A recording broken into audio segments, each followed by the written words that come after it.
आदरणीय मित्रहरू, यहाँहरू सबैलाई नमस्कार। भर्खरै नेपालीहरूको महान चाड बडा दशैं पनि हामीले बिदा गरिसकेका छौँ। अब हाम्रो अगाडि नेपालीहरूको दोस्रो ठुलो चाड तिहार आउँदैछ। त्यसैले तिहारको यहाँहरू सबैलाई मेरो तर्फबाट अग्रिम शुभकामना भन्न चाहन्छु। चाहिँ धेरै समय पनि भयो यहाँहरू समक्ष हाम्रो कुराकानी नभएको, त्यसैले छोटो च्यानल मार्फत केही भनाइहरू राख्न गइरहेको छु। सबै मित्रहरूले भर्खरै दशैं त मनाइसक्नु भएको छ। जे होस्, दशैंलाई बिदा गरिसकेका छौँ हामी सबैले। दशैंकै बेलामा नेपालमा ठुलो भारी वर्षा भयो। भारी वर्षाको कारण बाढी पहिरो गयो। बाढी पहिरोले पूर्व पश्चिम नेपालको हरेक ठाउँमा छेदविच्छेद बनायो। पाकेको धान बालीहरू, विभिन्न अन्न बालीहरू सबै खोलाले बगायो, बगरमा परिणत भयो। अनि जमिनहरू सबै पाखा भिरको रूपमा परिणत भएको छ।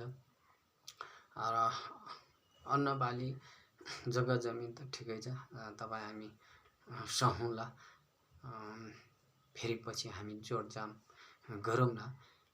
तर ठुलो हामी सबैलाई दुःखको घडी भनेको जो 100 जनाभन्दा बढी नेपाली दाजुभाइ दिदीबहिनीहरू यो बाढी पहिरोको कारण मृत्यु भयो। यहाँहरू मृत्यु भएका दाजुभाइ दिदीबहिनीहरूप्रति मेरो हार्दिक समवेदना प्रकट गर्दछु। साथै बाढी पहिरोमा जो आपद विपद परेर पनि बाँच्न सफल हुनुभएका, जोखिमबाट उठ्नुभएका सम्पूर्ण दाजुभाइ दिदीबहिनीहरूमा धैर्य धारण गर्नको लागि जो चाहिँ दुःखद जे भयो, अब यसलाई सङ्घर्षको रूपमा लिइदिन हुनको लागि हामीले अझ अगाडि बढ्नको लागि उत्साह जागरण ऊर्जा प्राप्त गर्नको लागि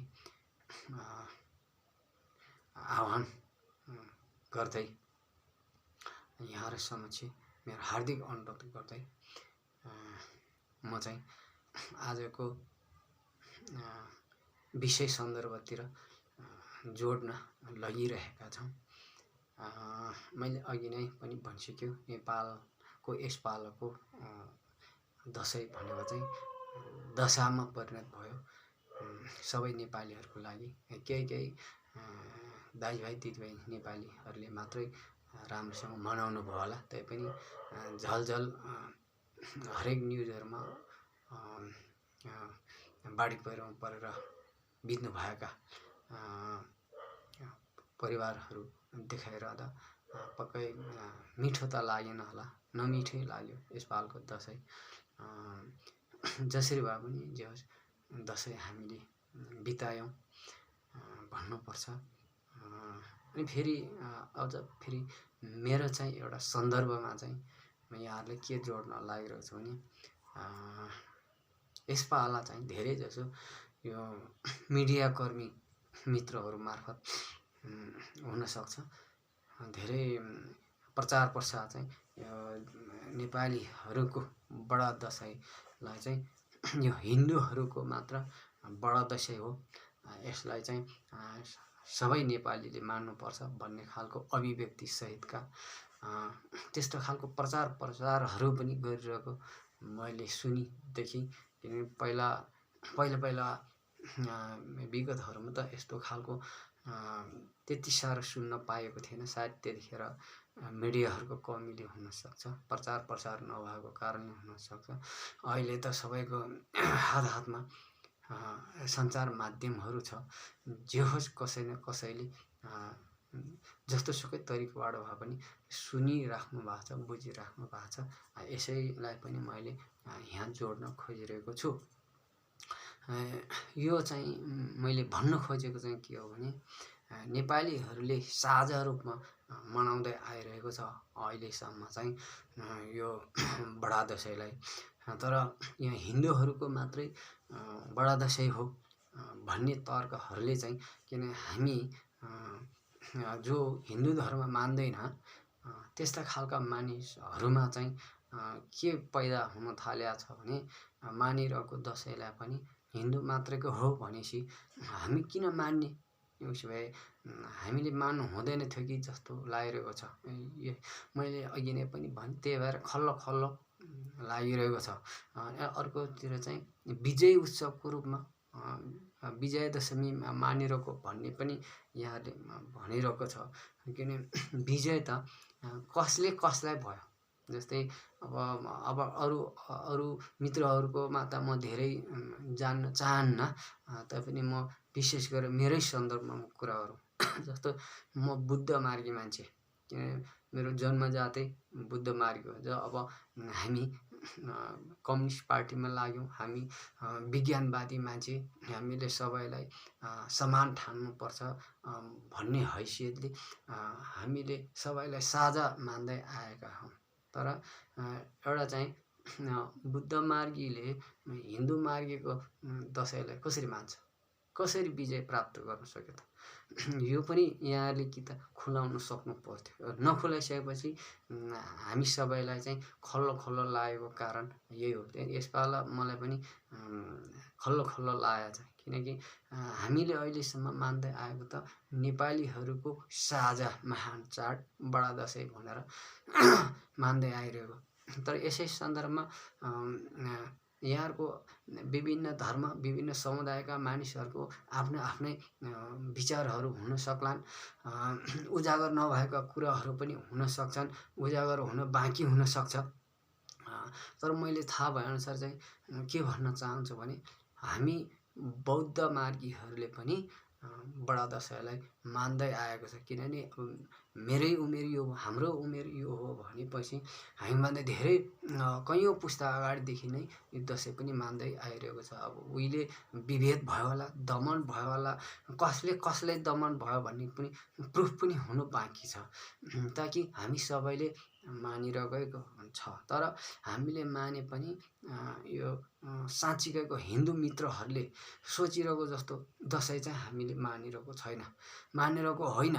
यहाँहरूले गलत सोध्नु भएछ जस्तो लागेर मैले थोरै पनि यसमा पनि बोल्न चाहिरहेको हुँ। किनभने जस्तै हामी बौद्ध मार्गीले, म तामाङ समुदायको मानिस, तामाङ समुदायको भए पनि धर्म परिवर्तन गरेर विभिन्न किसिमले विभिन्न दृष्टिकोणबाट हिँड्नु भएको मानिसहरूको सन्दर्भमा चाहिँ अलग होला।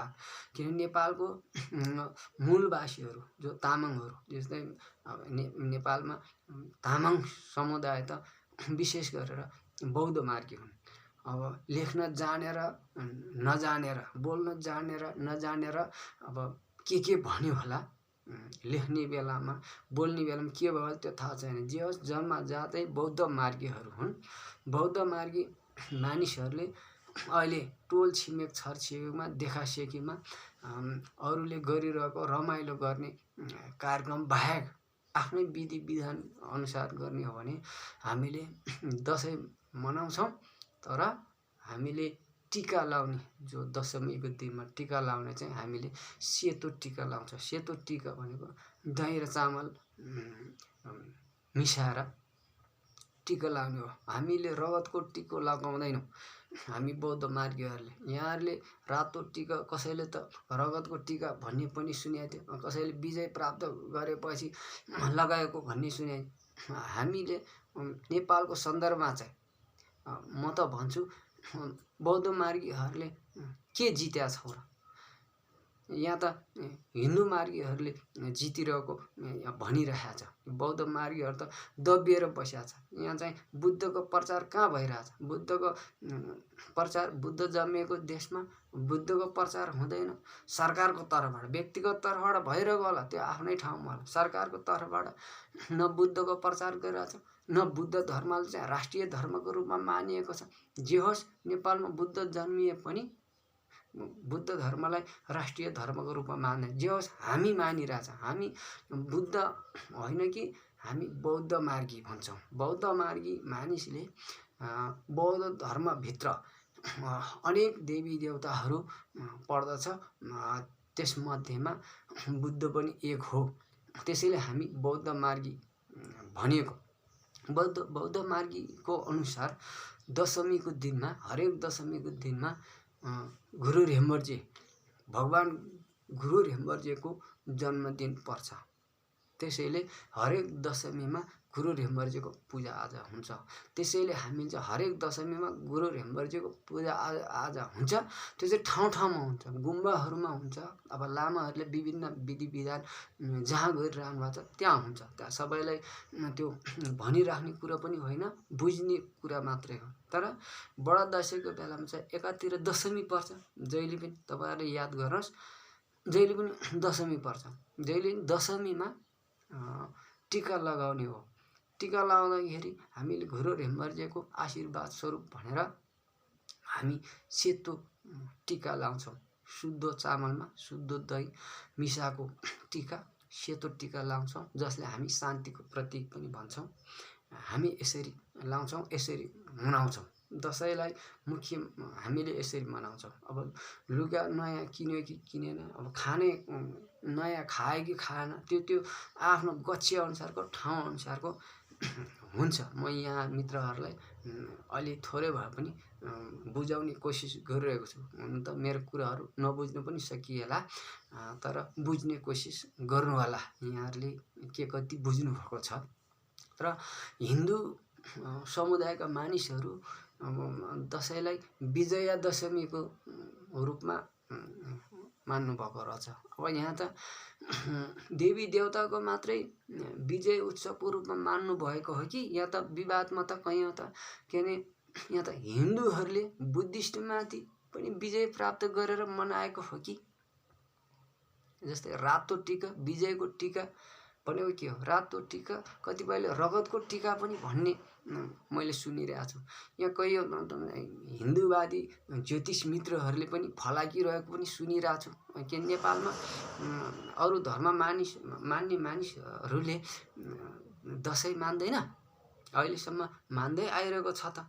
अनि यहाँ मित्रहरूकै कुरा अनुसार त नेपालमा त आफ्नो जातित्वले आफ्नो चाड मात्रै मनाउनु पर्ने भयो। किन हामीले त अहिलेसम्म त आफ्नो चाड आफ्नै तरिकाको मनाए पनि दसैँ तिहारलाई चाहिँ साझा चाडको रूपमा मनाउँदै आइरहेको छ। जस्तो उदाहरणको लागि म यहाँहरूलाई के बताउन चाहन्छु भने, पूर्वतिर उधौली उभौली मान्ने चलन छ। त्यो राई लिम्बू मित्रहरूले मान्नुहुन्छ। तर त्यस गाउँको वरपर रहेका, त्यस गाउँ भेगको छरछिमेकी मित्रहरू, जोसुकै हिन्दू मित्रहरू होस्, बुद्धिस्ट मित्रहरू होस्, मुस्लिम, जोसुकैले त्यहाँ त्यही चाड मनाउँछ त्यो समयमा अहिलेसम्म। अनि लोसार पनि यहाँ चाहिँ नि तामाङ, गुरुङ, मगर सबैले लोसार मान्छ। अनि यहाँहरूले पनि मान्दा हुन्छ। यो चाहिँ त्यो गाउँ बस्ती अनुसार जहाँ लोसार मान्ने मानिसहरू बढी छ, त्यतैको विभिन्न जात जातिको मित्रहरूले पनि त्यही धर्म, त्यही चाड मनाइरहेको मैले देखिरहेको छु। जस्तै यहाँ चाहिँ माघे सङ्क्रान्ति आउँछ। माघे सङ्क्रान्ति भनेको पनि हामी सबै नेपालीहरूले मनाइरहेको हो। जस्तै तरुल खाने उत्सवको रूपमा हामीले मनाइरहेको हो। तर पछि चाहिँ कता थारू समुदायको हो कि जस्तो के कुरा भनिरहेको सुन्छौँ। अहिले चाहिँ चाड पनि कसको हो भनेर बाँड्ने दिन आइसकेको रहेछ भन्ने लाग्छ। तर त्यस्तो नहोस्, किनभने हामी सबै नेपालीले सबै चाड ठाउँ विशेष अनुसार मनाउनु पर्छ, मनाउँछ। फेरि नेपाल भन्ने यस्तो देश हो कि जहाँ सबै जात झन्डै 120-25 जात जातिका मानिसहरू बसोबास गर्ने थलो हो। यहाँ हरेकले फरक फरक भाषा बोल्दछन्, तैपनि साझा भाषाको रूपमा यो खस भाषालाई प्रयोग गरिरहेको छ। भनेपछि दसैँ तिहारलाई पनि मैले यहाँ हाम्रो जुनसुकै जात जातिको जेसुकै चाडपर्व भए पनि यसलाई चाहिँ राष्ट्रिय पर्वको रूपमा नेपालीहरूको चाडको रूपमा स्वीकार्नुपर्छ भन्ने लागेको छ। किनभने यहाँ र मित्रहरूको जुन देखासेखीको कारणले चाहिँ अब जात जाति छुट्टिएर आफ्नो के अरे चाडबाड मात्रै मनाउनु पर्ने जस्तो देखा पर्न गएको छ। त्यसैले मैले अघि नै पनि भनिसकेँ, यसपालको दसैँमा यहाँहरूकै जुन यो मिडियाबाजीको कारणले पनि अलिक खल्लो खल्लो मनाइरहेको छ।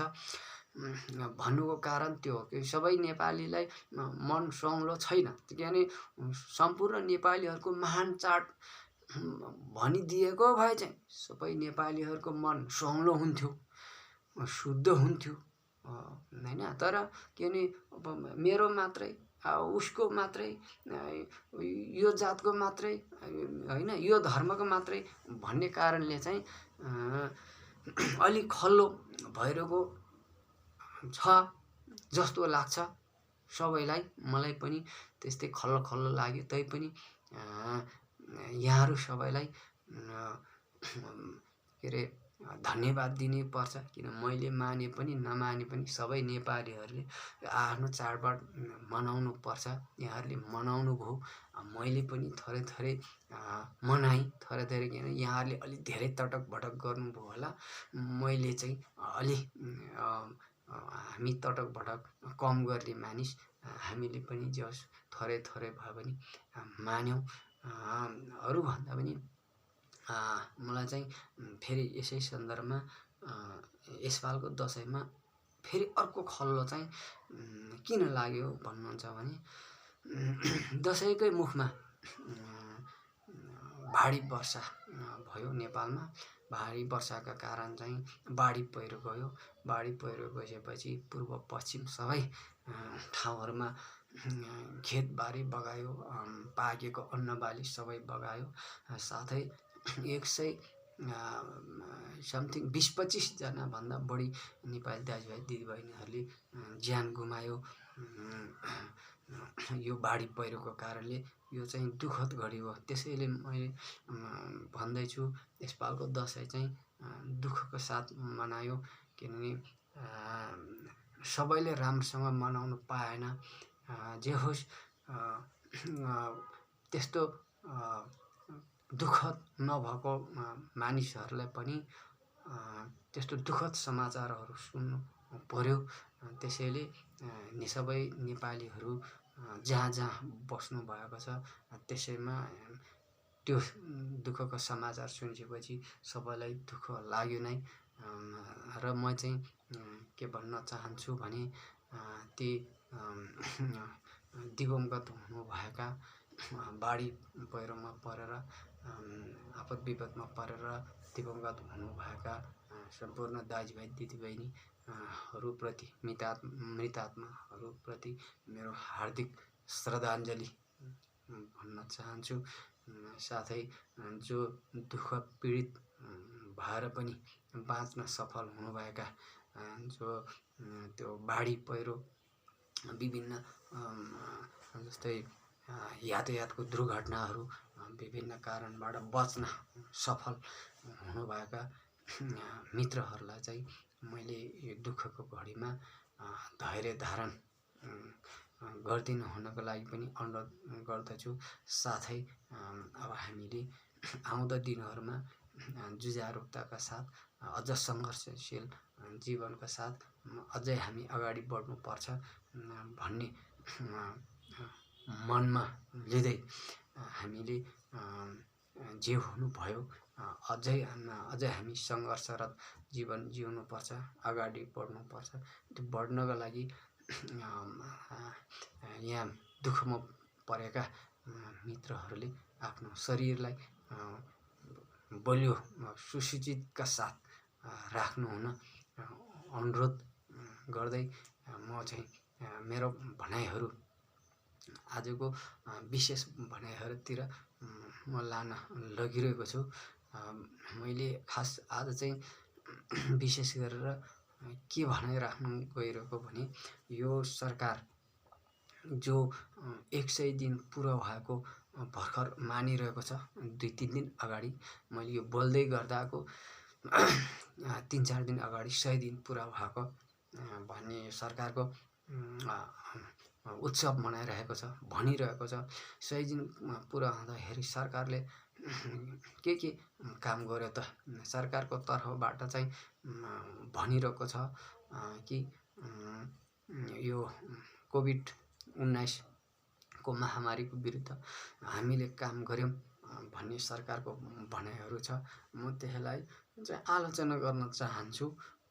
के हो भने कोभिड-19 को महामारीको रोग विरुद्ध लडाईँ लड्ने त विगतको कम्युनिस्ट पार्टीको सरकार प्रमुख केपी ओली थियो र केपी ओलीले विश्वभर नै आफ्नो मित्र देशहरूमा सबैलाई भनेर सुनाएर अब चाहिँ नेपाल त्यसलाई सहयोग गर्नको लागि अनुरोध गरिएको बमोजिम नै नेपालमा विभिन्न राष्ट्रहरूले कोभिड-19 को विरुद्धमा लाग्ने खोपहरू त्यससँग जोडिएका सामग्रीहरू निशुल्क उपलब्ध गराउँदै आइरहेको थियो। त्यसैको फलस्वरूप यो सरकारले पनि विगतको सरकारले गरेको कामलाई हात थाप्ने काम मात्रै गरिरहेको छ म भन्छु। किनकि यो सरकारले कोभिड-19 को विरुद्धमा केही पनि काम गरिरहेको छैन, तर विगतको सरकारले गरेको कामको फलस्वरूप विदेशी मित्र राष्ट्रहरूले दिइरहेको सहयोगलाई मात्रै हात थाप्ने काम गरिरहेको छ। यति मात्रै हो। जुन उनीहरूले खासै काम गर्यो भन्ने काम पनि यति मात्रै गरेको छ। अनि अर्को चाहिँ यो सरकारको सबैभन्दा नराम्रो निरङ्कुश र चाहिँ काम भनेको चाहिँ जो मोतीपुर भन्ने जुन बुटवलको छेउतिर पर्ने एउटा चाहिँ एउटा सुकुम्बासी भूमिहीन गरिबहरू चाहिँ त्यहाँ काहीँ जमिन पाउँछ कि भनेर हेर्न आइरहेको बखतमा यो निरङ्कुश सरकारले झन्डै 4 जना जति भन्ने सुनेको छु, 4 जना जति सुकुम्बासीहरू, भूमिहीनहरू, गरिबहरू मारेर 100 दिन पनि मनायौं यो सरकारले, तर यो दशैं पनि मनायो यो सरकारको। म यो पनि आलोचना गर्न चाहन्छु कि सरकार ती माग्न गएका जमिन माग्न गएका दशैंको मुखमा जमिन माग्न गएका भूमिहीन सुकुम्बासीहरूलाई सरकारले सम्झाइ बुझाइ गर्नुको सट्टामा निर्मम तरिकाले गोली हानेर मारिएको छ कि ताकि यो पशुपन्छी अधिकार कर्मीहरूले समेत पशुपन्छीहरूलाई समेत निर्ममतापूर्वक हत्या गर्नु हुँदैन भनेर अहिले भनिरहेको विश्वमा भनिरहेको अवस्थामा नेपालमा मानव अधिकारको कुनै ख्यालै नगरी मानिसलाई त्यसरी हत्या गरिएको छ। त्यो यो सरकारको 100 दिन भित्रको काम पर्छ। किनकि त्यो राम्रो हो त के विगतको बहुमतको कम्युनिस्टको सरकार ढालेर यो चाहिँ बनेको देउबा सरकार भनौँ, यसलाई अझ कांग्रेस के भन्नु, कांग्रेस जोडेको मात्रै हो। देउबा सरकारको यो निरङ्कुश प्रवृत्तिले यसरी ज्यान मारिएको छ। त्यसको क्षतिपूर्ति सरकारले दिएको छैन। सरकारले दिए क्षतिपूर्ति दिउँला भने पनि त्यस्तो 1 लाख 1.5 लाख के पशुपन्छी हो र? नेपाली जनता जे होस् नेपाली जनता हो नि, सुकुम्बासी भूमिहीन हो कि होइन त्यो त छानबिन गर्नु बाँकी छ, गर्नुपर्छ। मृत्यु नै गराइसक्यो यो सरकारले भनेपछि यो सरकार कुर्सीमा बसिराख्नु नैतिकता छ त? यो सरकारले राजीनामा दिनुपर्ने हो किन? यो सरकार यो ज्यानमारा सरकार कुर्सीमा बसिराख्ने कुनै नैतिक जिम्मेवारी छ? नैतिक जिम्मेवारी छ भने राजीनामा दिएर जानु पर्दैन? एउटा त्यो अनि अर्को चाहिँ यही सरकारले बल्ल बल्ल 100 दिन पुरा भएको अवस्थामा केही मन्त्रीमण्डलहरू मा नयाँ मन्त्रीहरू बनाएको कुरो सुन्छु। त्यो पनि अब भागबण्डाको आधारमा भाग लाउँदा 100 दिनमा बल्ल बल्ल अझै मन्त्री पुरा भइसकेको छैन भन्ने समाचारहरू आइरहेको छ। तैपनि बल्ल बल्ल सरकार पनि पुरा भयो। दसैँको बेलामा यो सरकारले दसैँ मनाउनको लागि भूमिहीन गरिबहरूलाई मारेर यो सरकारले दसैँको साथमा 100 दिन मनायो। अनि अर्को आलोचना गर्नुपर्ने कुरो हो, नेपालमा हामी 10 वर्षीय जनयुद्ध र 19 दिने जनआन्दोलनमा होमिएका मित्रहरू, लडाइँ लडेका मित्रहरू सबैलाई चाहेको व्यवस्था के हो त? यस्तै खालको व्यवस्था हो र? यस्तै खालको निरङ्कुश व्यवस्था हो र? नेपाली जनताले भोट हालेर जिताउनै नपर्ने अवस्था देख्यो। जो कोहीलाई जसलाई चाहन्छ ऊ गएर सर्वोच्च अदालतमा निवेदन दिने अनि व्यक्ति तोकेर प्रधानमन्त्री बनाउन सिफारिस गर्ने। त्यो के हो? त्यो भ्रष्टाचारी हो कि होइन? त्यो दलालीकरण हो कि होइन? नेपालको न्यायिक क्षेत्र कस्तो छ? हामी सबैले यो विषयमा बोल्नुपर्छ र विचार पनि गर्नुपर्छ। यो लोकतान्त्रिक सङ्घीय गणतन्त्रात्मक व्यवस्था त हामी सबैको साझा हो नि।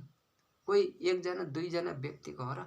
त्यहाँ भनिएको थियो यो 100 दिनको यो सरकारको मूल्याङ्कन गरिरहेको बेलामा यहाँहरूलाई मैले सम्झाइरहेको, फल्ना शेरबहादुर देउवालाई प्रधानमन्त्री बनाइदिनु, यस्तो खालको पनि प्रधान न्यायाधीश हुन्छ।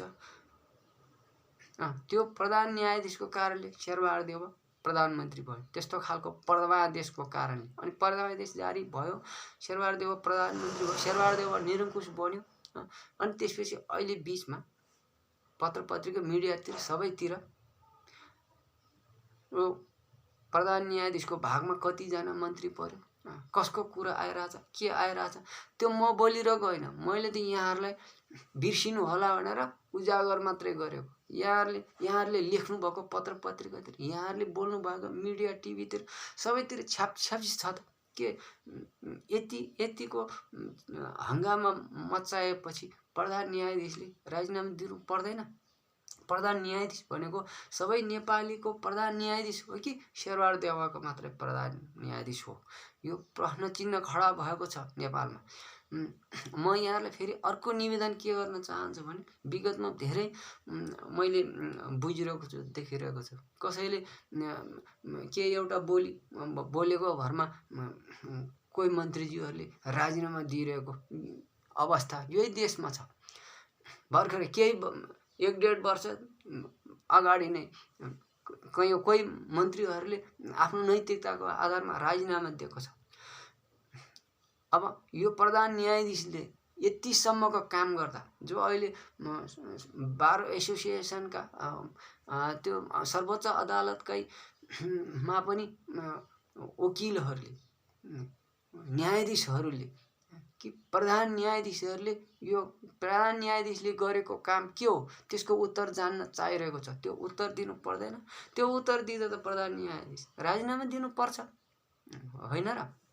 त्यही भएर मैले यहाँहरूलाई के उजागर गर्न चाहिरहेको भने, यस्तै प्रधान न्यायाधीश हाम्रो नेपालमा अरू कुनै जातको राणा थरको नभएर कुनै चाहिँ भनौँ तामाङ समुदायको, गुरुङ समुदायको अथवा मगर समुदायको अथवा राई लिम्बू अथवा मधेसका कुनै थरका कुनै जातका प्रधान न्यायाधीश भइदियो भए सायद त्यो ठाउँमा यतिको बोली, यतिको चाहिँ भ्रष्टाचारीको आरोप, यतिको चाहिँ दलालीकरणको आरोप आइसकेपछि सायद नैतिकताको आधारमा राजीनामा दिइसक्थ्यो होला।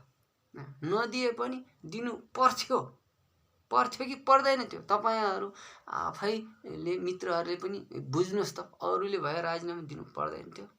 अनि प्रधान न्यायाधीश चलेन्द्र शमशेर जङ्गबहादुर राणा अनि उनले चाहिँ राजीनामा दिनु पर्दैन।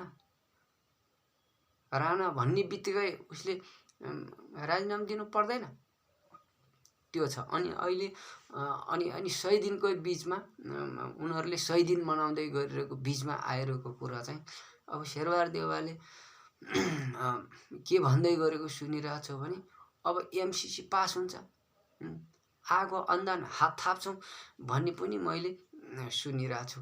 अनि एमसीसी पास भयो भने के नेपालमा सबै अमेरिकन सेनाहरू ल्याएर नेपाललाई सुरक्षा दिने? एमसीसीमा त त्यस्तो छ त। यहाँहरूले पढ्नु भएको, यहाँहरूले चाहिँ ठाउँ ठाउँमा प्रचार गर्नुभएको कि एमसीसी अहिले चाहिँ फेरि एमसीसी को सम्झौताहरू दफा दफामा फेरि पुनर्लेखन भयो। अमेरिकाले त एमसीसी त पुनर्लेखन त भएको छैन भने त त्यहाँ जहाँको त्यहीँ भएको अनुसार त एमसीसीले नेपालमा सहयोग गर्दाखेरि एरिया तोकेर आउँछ। त्यो एरिया जहाँ जहाँ सहयोग गर्नुपर्ने ठाउँ हुन्छ त्यो ठाउँमा त अमेरिकन सेना राख्नुपर्ने अवस्था आउन सक्छ भनिएको छ, अथवा विदेशी सेना राख्नुपर्ने भन्ने अवस्था त्यहाँ लेखिएको छ। यहाँ र आफैले पत्र पत्रिका सबै ठाउँमा बाँडिराख्नु भएको छ। यो मैले बोल्नुपर्ने कुरै होइन। अनि शेरबहादुर देउवालाई एमसीसी पास गर्नलाई सर्वोच्चले प्रधानमन्त्री बनाएको हो। त्यसो हो भने पहिल्यै यहाँ भ्रष्टाचारी थियो भनेर हामीले थाहा पाउनुपर्छ। किनकि अमेरिकाले प्रधान न्यायाधीशलाई भनेर एमसीसी पास गराउनको लागि नै शेरबहादुर देउवालाई प्रधानमन्त्री बनाउन लगाएको भन्ने नेपाली जनताले ठम्याइ गर्नुपर्ने हुन्छ। त्यसो हो भने नेपाली जनताले एमसीसी पास गर्न दिँदैन। किनकि सहयोग त निष्पक्ष ढङ्गको सहयोग आउनुपर्छ। सहयोग हात थाप्ने भन्नाले कस्तो खालको सहयोग? सशर्तपूर्वक सहयोग किन लिने? नेपालीहरू आफैले, हामी आफैले नेपालमा हामीले नै दुःख गऱ्यौँ भने, हामी आफैले एकत्रित गऱ्यौँ भने हरेक नेपालीहरूको धन सम्पत्ति जोड्दा कि त्यो विदेशीले दिने धन सम्पत्ति भन्दा बढ्ता छैन हाम्रो? कि त्यो अमेरिकाले दिएकै सहयोग नलिकन हामी नेपालीहरू खाना लाउन पाउँदैनौँ, बाँच्न सक्दैनौँ? हो, त्यही भएर त्यस्तो होइन। नेपालीहरू पाखा पखेरामा आफ्नो बलबुत्ताले भ्याएसम्म पुर्खौँदेखि लडाइँ लड्दै खनजोत गर्दै नेपालीहरू आफ्नै परम्परामा बाँच्न चाहिरहेको छ। नेपालीहरू आफ्नै परम्परामा सिक्ने, जान्ने हुन चाहिरहेको छ। नेपालीहरू अलि जान्ने पनि विज्ञानवादी ढङ्गले, समाजवादी ढङ्गले नेपालीहरू अगाडि बढ्न चाहन्छ। त्यो अमेरिकाले भनेको जस्तो कसैले सहयोग गरेको ढङ्गले नेपालीहरू अगाडि बढ्न चाहिरहेको छैन। नेपालीहरू त समान हिसाबले, किनभने अमेरिकालाई नै चुनौती दिने किसिमले नेपालीहरू अगाडि बढ्न चाहिरहेको छ। कि साम्यवाद लागु होस्, कि त समाजवाद लागु होस्, सबैको चाहिँ धन सम्पत्ति बराबर होस्, नेपाल सुखमय होस्, समृद्धि होस्, शक्तिशाली होस्, यस्तो कुरा त अमेरिकाले त सोचेको छैन। नेपालीहरूको कस्तो खालको भनाइ छ भनेर? नेपालीहरूको भनाइ यस्तो खालको छ, किनभने साझा सम्पत्ति, साझा दृष्टिकोण, साझा विज्ञानवादी। किन हामी विज्ञानवादी हुन चाहन्छौँ, परिवर्तन हुन चाहन्छौँ। कि त्यो अमेरिकाले सिकाएको भरमा, अमेरिकाले सहयोग दिएको भरमा हामी चाहँदैनौँ। त्यसैले नेपालीहरूले एमसीसी पास गर्नको लागि अनुमति दिँदैन शेरबहादुर देउवालाई। शेरबहादुर देउवा आफैले जबरजस्ती एमसीसी पास गर्न खोजियो भने त्यही संसदमै रहेका मित्रहरूले शेरबहादुर देउवालाई घोक्रे ठ्याक लाएर सडकमा बास गराउने छ। शेरबहादुर देउवा प्रधानमन्त्रीले यो विषयमा चाहिँ होस पुर्याए हुन्छ। किनभने अरू भूमिहीन सुकुम्बासी गरिबहरू त मार्यो, त्यसको हिसाब किताब गर्न त बाँकी नै छ। किनभने यो दुःख पीडाको घडीमा नेपाली जनतालाई त यो सरकारले सहयोग गरेन। गरेन तैपनि 100 दिन मनायो। अनि भ्रष्टाचारी पनि यो सरकार भयो, दलालीकरण पनि यो सरकार भयो है। यो कुरा त सबै नेपाली जनताले थाहा छँदैछ। तर एमसीसी पास गर्ने प्रयत्न चाहिँ नगरोस् भन्ने चाहन्छु। सायद यहाँहरू मित्रहरू सबैको चाहना पनि त्यही हुन सक्छ भन्ने भनाइ राख्दै मेरो 2 शब्द यहाँहरूमाझ राख्यो। यहाँहरूले लाइक कमेन्ट सेयर गरेर मित्रहरूको भनाइहरू पनि के कस्तो छ त, मैले भनेको भनाइहरू मिल्यो कि मिलेन, यहाँहरूलाई कस्तो लाग्यो, भनाइहरू आफ्नो भनाइहरू कमेन्ट मार्फत राखिदिनु हुनको लागि पनि हार्दिक अनुरोध गर्दै यो सानो भनाइ यहीँ छोट्याउन चाहन्छु। हस्, धन्यवाद।